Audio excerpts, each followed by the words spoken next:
Hello friends, my name is Nikhil Saini and you are watching Endeavor Academy. Today we are going to continue our NEET PIQ series for 11th Physics Chapter 5 Laws of Motion. So let's begin. Question number 51. इस question में बोला गया है A car of mass m is moving on a level circular track of radius r. If mu s represents the static friction between the road and the tire of the car, the maximum speed of the car in circular motion is given by. Means इसमें हमें car given है, ये car एक level circular track के ऊपर move कर रही है. इस केस के अंदर हमें जो कार है ये बैंक नहीं दी हुई है, ये हमारी जो कार है ये सिंपल लेवल सर्कुलर रोड है उसके ऊपर मूव कर रही है. मीन्स इस पे एंगल ऑफ जो बैंकिंग का एंगल होता है थीटा, वो थीटा इस पे कुछ भी नहीं गिवन है हमें क्वेश्चन में, वो 0 डिग्री है क्योंकि ये लेवल रोड है. अब इस लेवल रोड के ऊपर कार पे कौन कौन से फोर्सेज एक्ट कर रहे होंगे, सबसे पहले वो देखते हैं. एक फोर्स तो इसके ऊपर एक्ट करेगा फ्रिक्शन फोर्स इस डायरेक्शन के अंदर, एंड एक फोर्स इस पे एक्ट करेगा इस डायरेक्शन के अंदर सेंट्रीफ्यूगल फोर्स Fc. अब जो सेंट्रीफ्यूगल फोर्स है ये फोर्स जनरेट कैसे होगा, ये इसका जो सोर्स है जनरेशन का वो इस केस में क्या होगा, फ्रिक्शन फोर्स होगा. तो हम क्या लिख सकते हैं कि सेंट्रीफ्यूगल फोर्स है जब कार हमारी लेवल रोड के ऊपर सर्कुलर ट्रैक में मूव कर रही है उस केस के अंदर सेंट्रीफ्यूगल फोर्स जनरेट कैसे होगा, वो फ्रिक्शन फोर्स की वजह से जनरेट होगा. तो Fc इक्वल्स टू किसके इक्वल हो जाएगा, फोर्स ऑफ फ्रिक्शन Fs. तो Fc मीन्स सेंट्रीफ्यूगल फोर्स किसके इक्वल होता है, mv² अपॉन r. यहाँ पे r क्या है, r ये जो सर्कुलर ट्रैक है इस ट्रैक की रेडियस है r, which is equal to Fs. Fs किसके इक्वल हो जाएगा, म्यू इंटू n. अब जो कार है इस कार के ऊपर वो कौन सा फोर्स सेट कर रहा होगा, डाउनवर्ड डायरेक्शन के अंदर इस पे एक mg फोर्स सेट कर रहा होगा, एंड इसकी वजह से कार के ऊपर एक नॉर्मल फोर्स देखने को मिलेगा हमें कैपिटल N. सो इस N की वैल्यू क्या हो जाएगी हमारे पास में, mg हो जाएगी. तो वैल्यू पुट कर देते हैं क्वेश्चन में, mv² r is equal to mu into mg. m से m कैंसिल आउट हो जाएगा and v² will be equal to mu into r into g and v is equal to under root of mu r g. Question में यही पूछा गया हमें, Mus represents the static friction between the road and the tire of the car. The maximum speed of the car in a circular motion is given by. तो maximum speed क्या होगा, maximum speed किसके equal होगी, v की equal होगी, v is equal to under root of mu r g. अब ये जो स्पीड है ये मैक्सिमम क्यों होगी, तो वो समझते हैं कि इस केस में जो फोर्स ऑफ फ्रिक्शन है ये फोर्स ऑफ फ्रिक्शन कैसा होगा, यहाँ पे ये हमें मिलेगा लिमिटिंग फ्रिक्शन. और लिमिटिंग फ्रिक्शन क्या होता है, फोर्स ऑफ फ्रिक्शन की मैक्सिमम वैल्यू होती है. तो जब हमारी लिमिटिंग फ्रिक्शन से जब फ्रिक्शन की जो फोर्स लगा रहे हैं उसकी वैल्यू एक्सीड करती है, उस केस में हमें क्या देखने को मिलता है, मोशन देखने को मिलता है. तब कार इस सर्कुलर ट्रैक में मूव कर पा रही है, इसका मतलब क्या है कि जो कार है, कार ने जो लिमिटिंग फ्रिक्शन है इसको क्रॉस कर दिया. तो इसलिए हमने ये जो वैल्यू मिलेगी हमें v की, तो v भी फ्रिक्शन की मैक्सिमम वैल्यू है, इसीलिए हमें ये जो v की वैल्यू मिलेगी ये भी मैक्सिमम वैल्यू मिलेगी. इस सर्कुलर ट्रैक पर कार किस मैक्सिमम स्पीड से मूव कर सकती है, तो वो क्या होगी, under root of mu r g. तो हमारा करेक्ट आंसर कौन सा हो जाएगा, option number D. Question number 52. A gramophone record is revolving with an angular velocity omega. एक ग्रामोफोन है हमारे पास, ये रिवॉल्व कर रहा है विथ ओमेगा एंगुलर वेलोसिटी से. अ coin is placed at a distance r from the centre of the record. एक हमने इस ग्रामोफोन का जो रिकॉर्ड है इसके ऊपर हमने एक कॉइन प्लेस किया है. कॉइन प्लेस कहाँ किया है हमने, इसका जो सेंटर है रिकॉर्ड का, इसके रिकॉर्ड के सेंटर से हमने r डिस्टेंस के ऊपर ये कॉइन प्लेस किया है हमने. और क्या गिवन है क्वेश्चन में, the static coefficient of friction is mu. अब ये जो कॉइन है और ये जो रिकॉर्ड है इनके बीच के अंदर कोएफिशिएंट ऑफ फ्रिक्शन है वो गिवन हमें म्यू, उसकी value. The coin will revolve with the record F. अब हमें कंडीशन कैलकुलेट करनी है कि क्या कंडीशन होगी जब ये कॉइन है, ये कॉइन भी इस रिकॉर्ड के साथ में रिवॉल्व कर रहे हैं.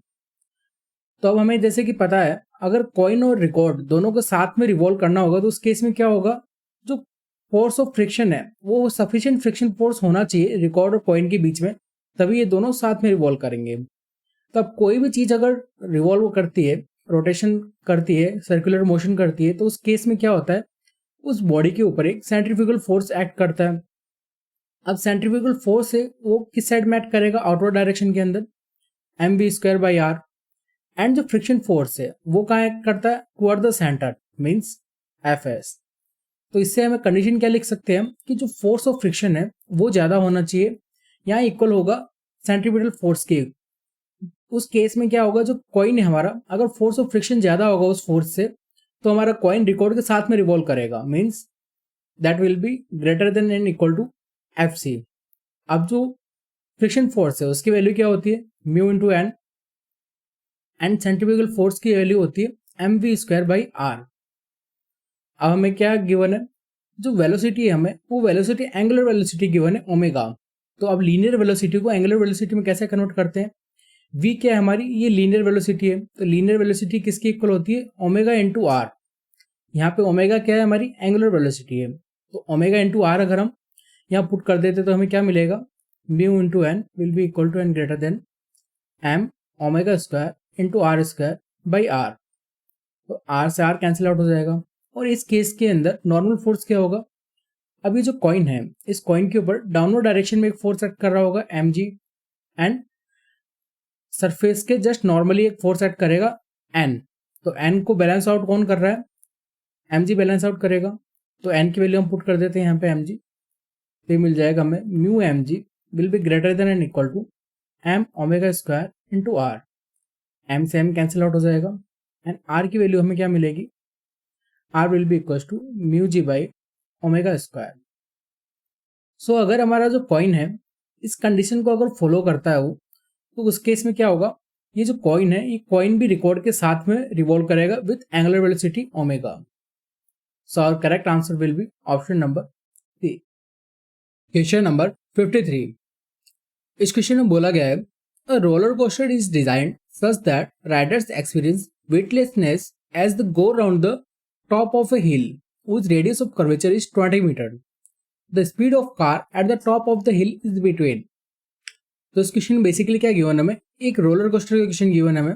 अब ये जो रोलर कोस्टर है इसको इस टाइप से डिजाइन किया गया है कि जब टॉप ऑफ द हिल पे पहुंचता है, मीन्स सबसे टॉप पॉइंट पे पहुंच रहा है इस हिल के, ये जो ट्रैक बना हुआ है इस ट्रैक के, तो इस पॉइंट पे पहुंचने के बाद में जो इस पे पैसेंजर्स बैठे हैं उनको क्या फील होता है कि उनके अंदर वेटलेसनेस कंडीशन हो गई है, मीन्स उनका वेट जीरो हो गया है। जब इस टॉप पॉइंट से रोलर कोस्टर डाउनवर्ड डायरेक्शन में आता है तो उस केस में इनको ये फील होता है। तब जब रोलर कोस्टर इस पॉइंट के ऊपर पहुंचता है, मीन्स इस हिल के टॉप के ऊपर पहुंचता है, तो उस केस में इसके ऊपर कौन कौन से फोर्सेज एक्ट कर रहे होंगे तो वो देखते हैं।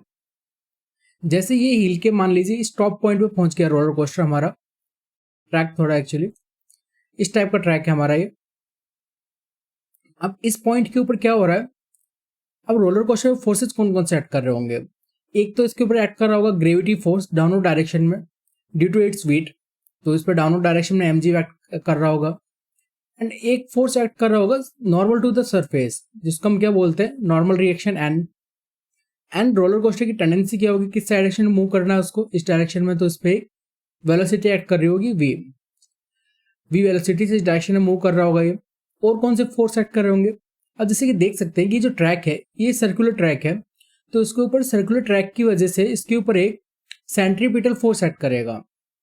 तो वो किस डायरेक्शन में एक्ट करेगा, सेम इसी डायरेक्शन में एक्ट करेगा इसके ऊपर, और उसकी वैल्यू क्या होगी, m v square by r. अब अगर हम इसके लिए फोर्स बैलेंस की इक्वेशन लिखते हैं तो कैसे लिखेंगे, नेट फोर्स कितना एक्ट कर रहा है इसके ऊपर, नेट फोर्स कौन कौन से एक्ट कर रहे हैं इसके ऊपर, डाउनवर्ड डायरेक्शन में इसके ऊपर एक एम जी फोर्स एक्ट कर रहा है, एंड अपर डायरेक्शन के अंदर एन, तो नेट फोर्स किसके इक्वल एक्ट हो रहा है हमारे पास, M B square by R के। अब जैसे क्वेश्चन में बोला गया है कि जैसे ही रोलर कोस्टर हम के टॉप पॉइंट पे पहुंचते हैं हम हिल के, तो उस केस में वेटलेसनेस कंडीशन आ जाती है। इसका मतलब क्या होता है, वेटलेस कब फील होगा उसको, जब ये एम जी को बैलेंस कौन कर रहा है, नॉर्मल फोर्स बैलेंस कर रहा है। जब नॉर्मल फोर्स की वैल्यू जीरो हो जाएगी तो उस केस में क्या होगा, ये जो बॉडी है उसको कैसा फील होगा, उसके अंदर किसी भी तरह का कोई वेट नहीं है, तो इसके वैल्यू क्या हो जाएगा, एन की वैल्यू हम पुट कर देंगे यहाँ पे जीरो, तो उससे हमें मिल जाएगा m g is equal to m v square by r. M से एम कैंसिल आउट हो जाएगा, एंड वी की वैल्यू क्या मिल जाएगी हमें, under root of R into g. अब क्वेश्चन में हमें आर की वैल्यू क्या गिवन है, जो रेडियस ऑफ कर्वेचर है वो गिवन है हमें 20 मीटर, तो इसकी वैल्यू क्वेश्चन में पुट कर देते हैं हम। इससे हमें क्या मिलेगा, 20 into 10 that will be equal to under root of 400, and इसकी वैल्यू आती है अप्रॉक्सीमेटर 14.1 मीटर पर सेकेंड। सो जब 14.1 मीटर पर सेकेंड की स्पीड से रोलर कोस्टर इस टॉप से पास करेगा उस केस में क्या होगा, जितने पैसेंजर उन सबको ऐसा लगेगा उनके अंदर कोई भी वेट नहीं है, वो वेटलेस हो गए हैं। सो हमारा करेक्ट आंसर कौन सा हो जाएगा? अब 14.1 है, इसके किसके बीच में लाई कर रहा है? 14 metre per second and 15 metre per second के बीच में। So our correct answer will be option number C. Question number 54। इस क्वेश्चन में बोला गया हमें a tube of length L is filled completely with an incompressible liquid of mass m and closed at both ends.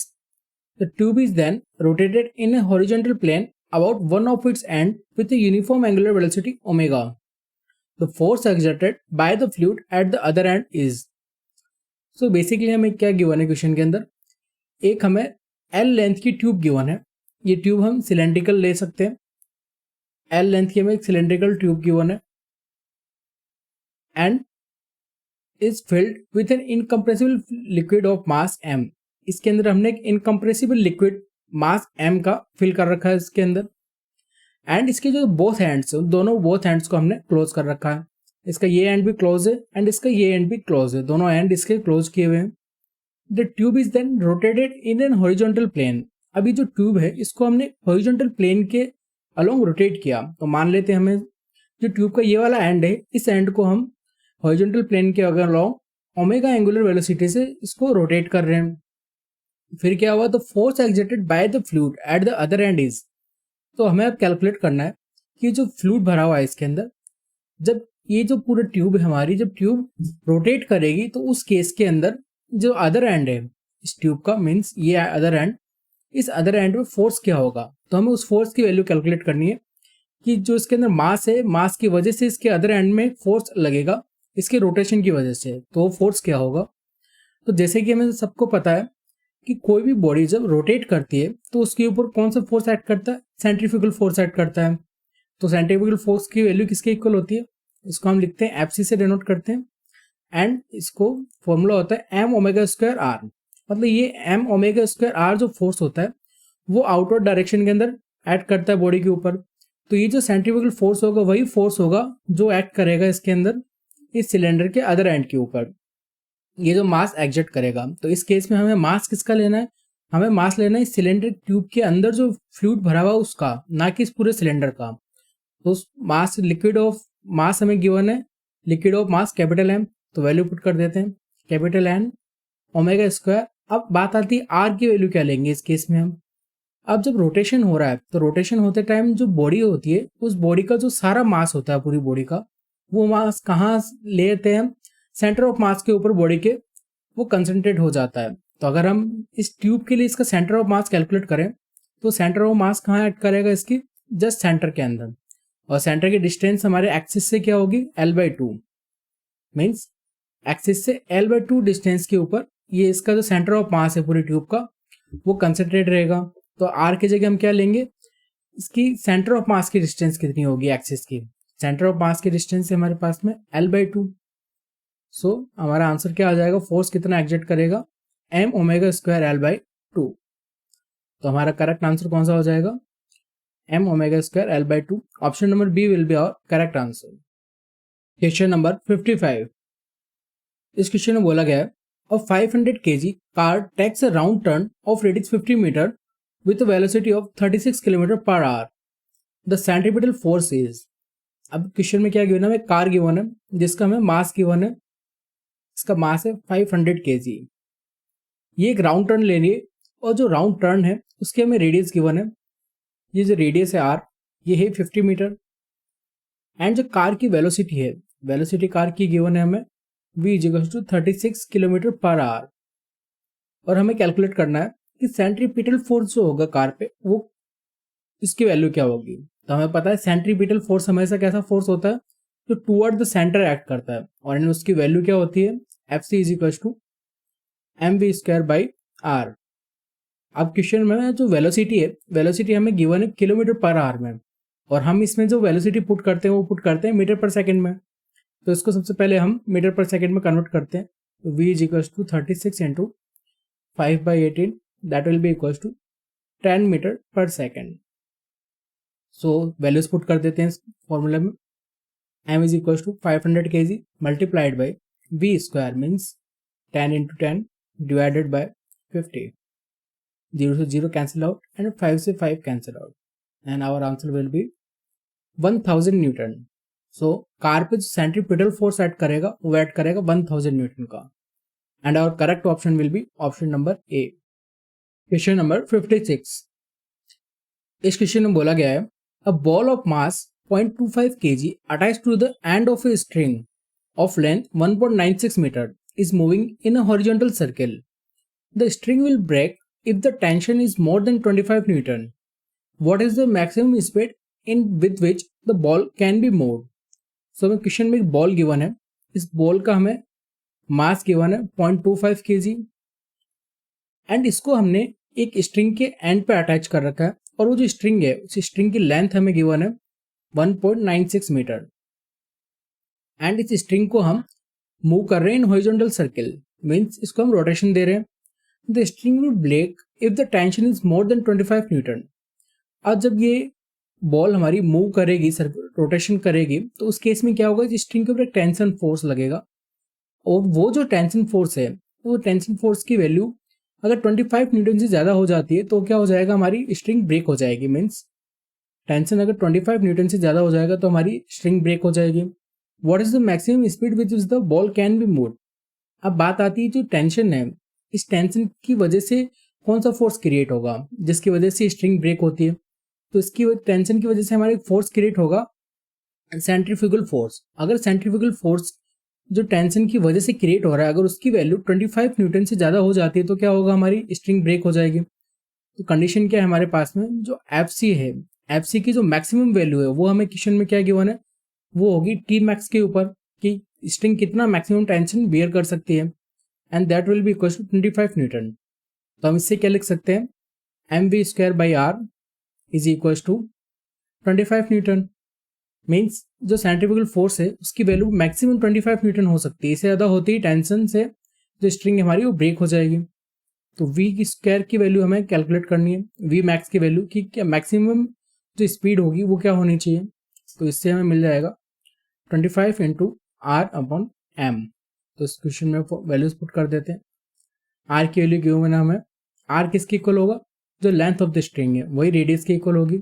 ये है 1.96 metre and mass हमें given है 0.25 kg.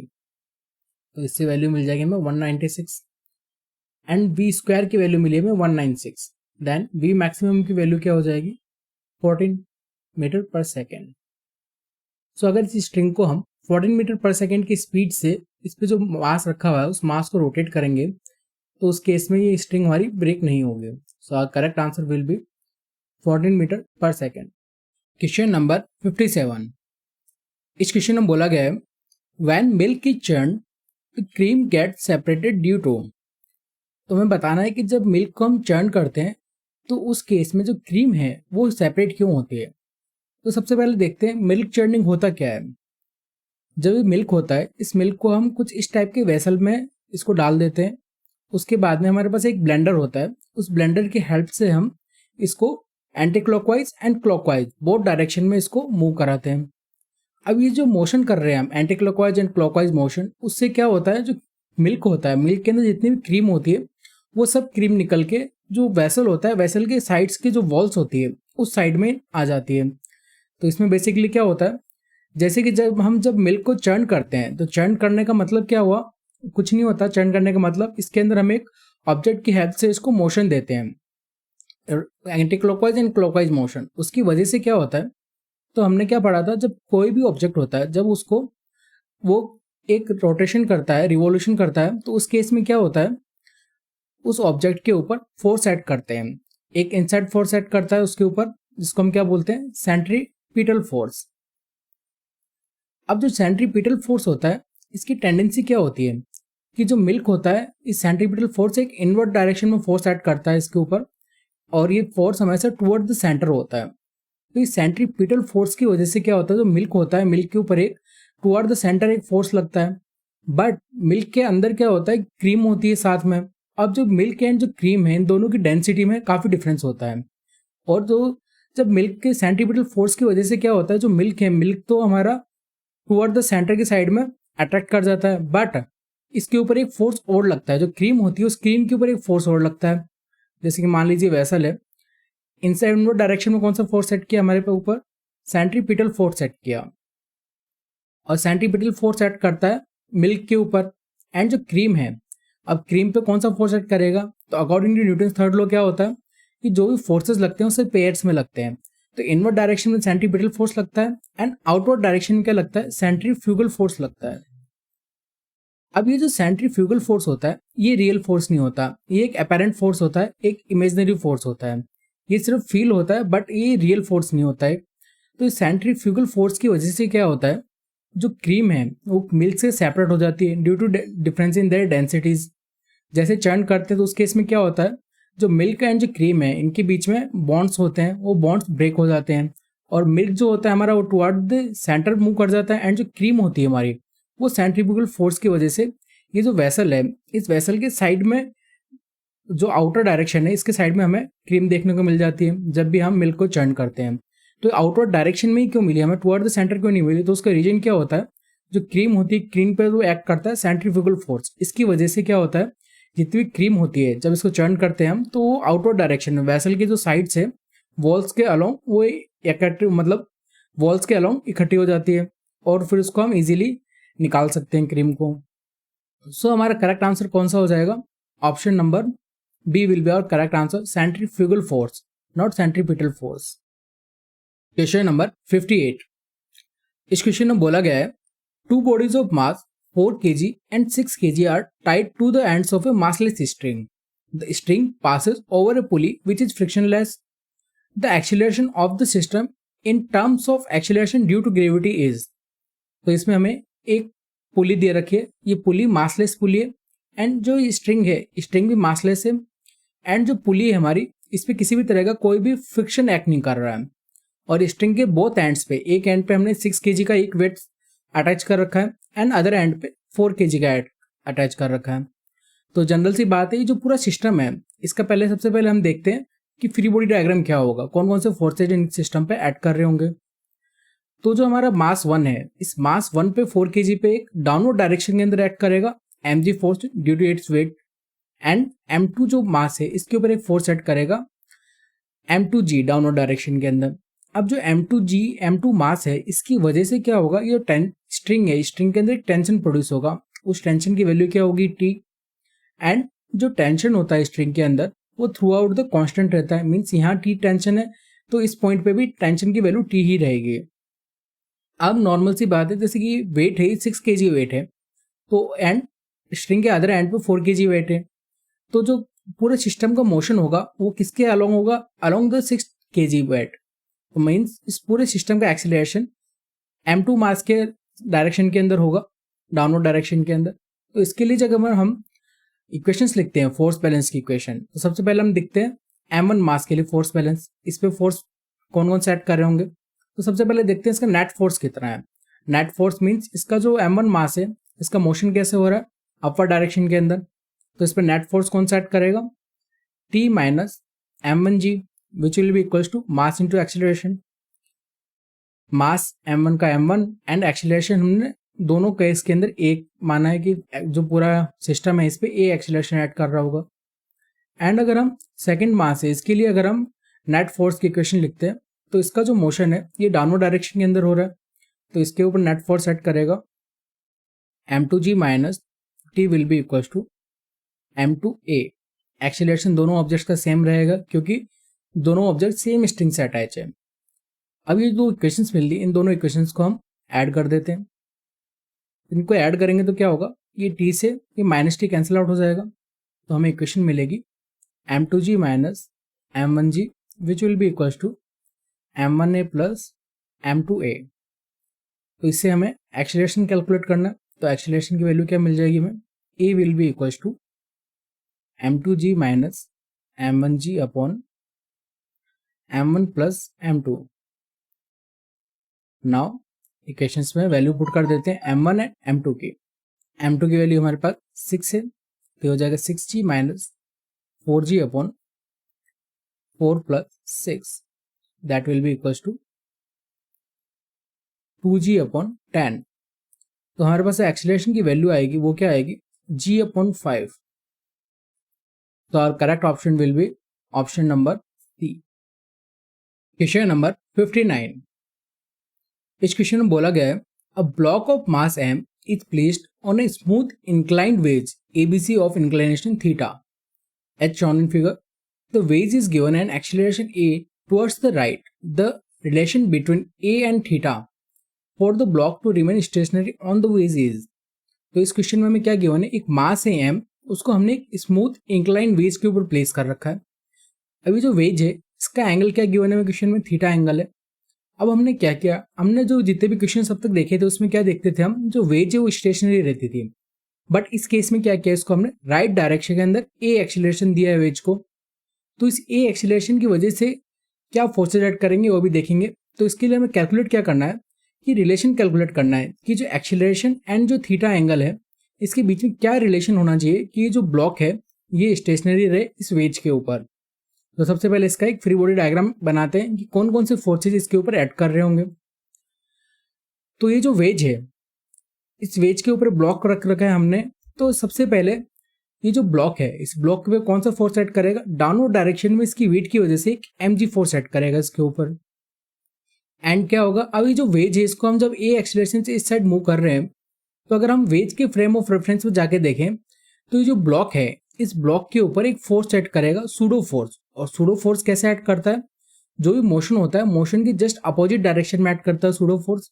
और सूडो फोर्स ऐड करेगा इस मास जो m है ब्लॉक इसके ऊपर, और उसकी वैल्यू क्या होगी ma। तो ये जो सूडो फोर्स है ये हमने लगा दिया ma just opposite to the motion.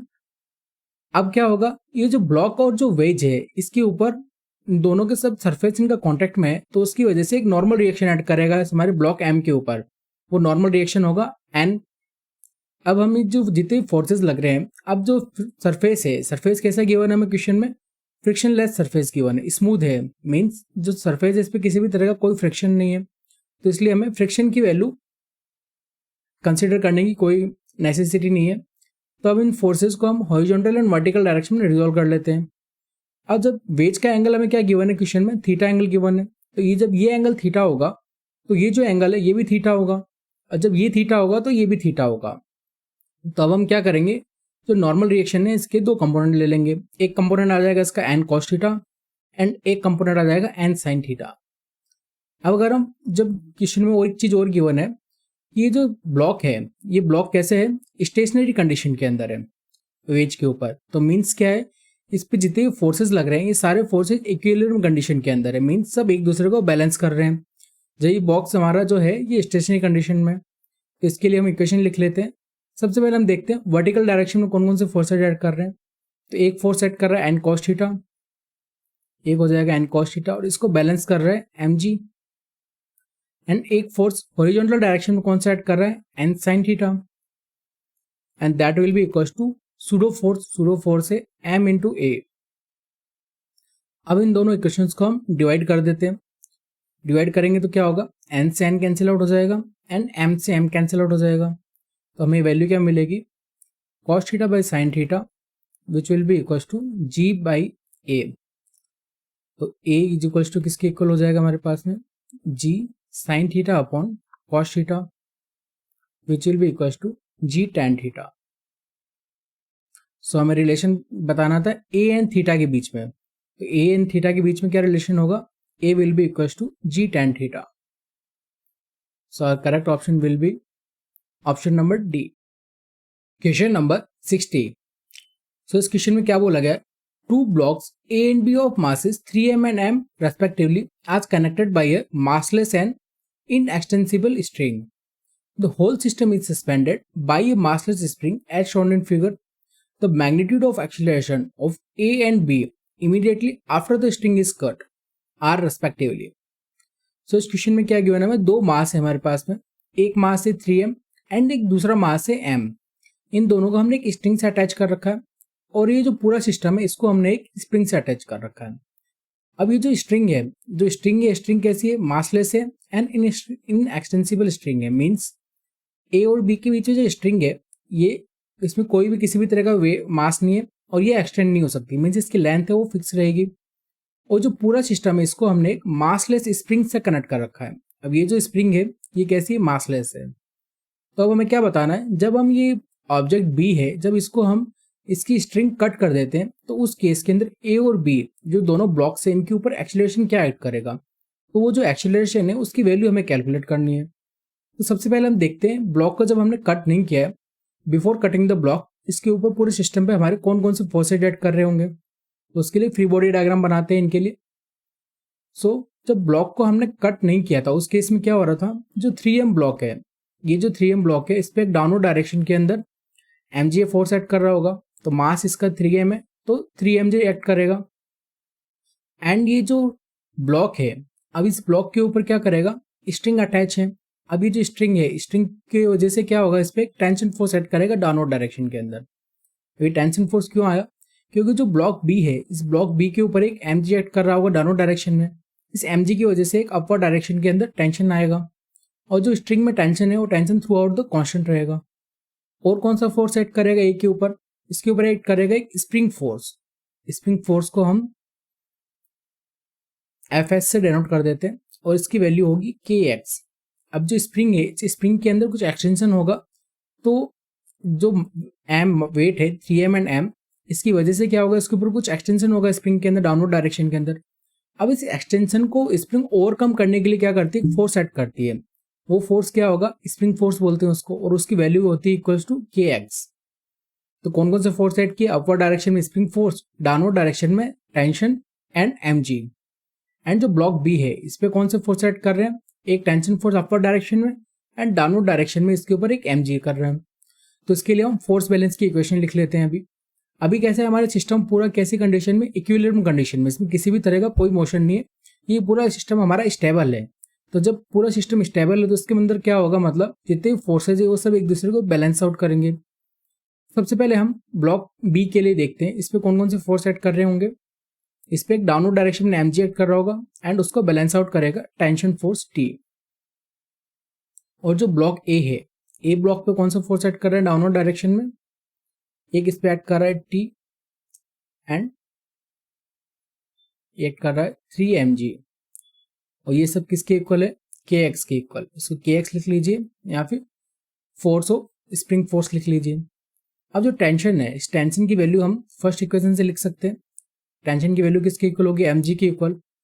तो Fs is equal to mg plus 3mg, means Fs की वैल्यू आ जाएगी हमारे पास 4mg।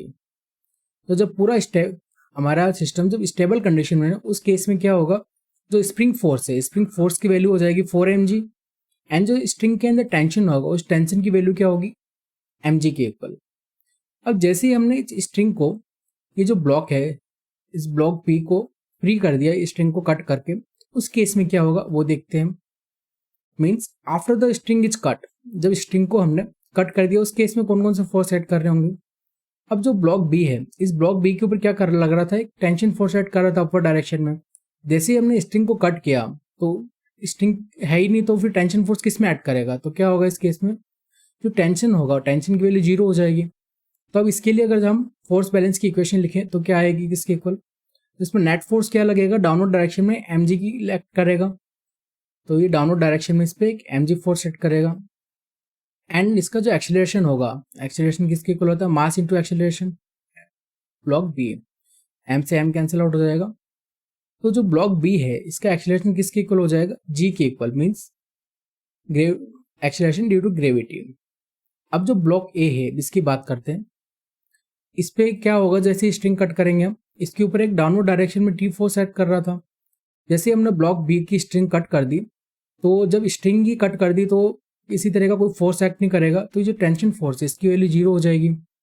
इस केस में अब इस पे नेट फोर्स कौन सा एक्ट कर रहे होंगे, तो पूरा सिस्टम है, ऊपर क्या है स्प्रिंग अटैच है, तो ये पूरा सिस्टम हमारी अपवर्ड डायरेक्शन के अंदर मूव करेगा स्प्रिंग फोर्स की वजह से। तो इसके लिए इक्वेशन लिखेंगे तो क्या मिलेगी हमें, Fs मीन्स ये जो अपवर्ड डायरेक्शन फोर्स एक्ट करेगा, kx is equal to Fs लिया हमने spring force, Fx minus 3mg which will be equal to mass into acceleration. इसका मास क्या है ब्लॉक का 3m, एंड जो एक्सीलरेशन जो मूव करेगा अपवर्ड डायरेक्शन में वो लिया हमने a। तो Fs की वैल्यू हमारे पास क्या आई थी फर्स्ट इक्वेशन से 4mg, तो वो पुट कर देते हैं। तो ये हो जाएगा 4mg minus 3mg which will be equal to 3m a into a, that will be equal to mg will be equal to 3m a into A, M से एम कैंसिल आउट हो जाएगा। एंड जो block ए है इसका acceleration किसके equal आएगा हमारे पास में, g/3। सो जो ब्लॉक ए है उसका एक्सीलरेशन हमारे पास आया g/3 एंड जो ब्लॉक बी है इसका एक्सीलरेशन किसके इक्वल आया था, g। So correct option will B g/3 and g। So option number will be A will be our correct answer.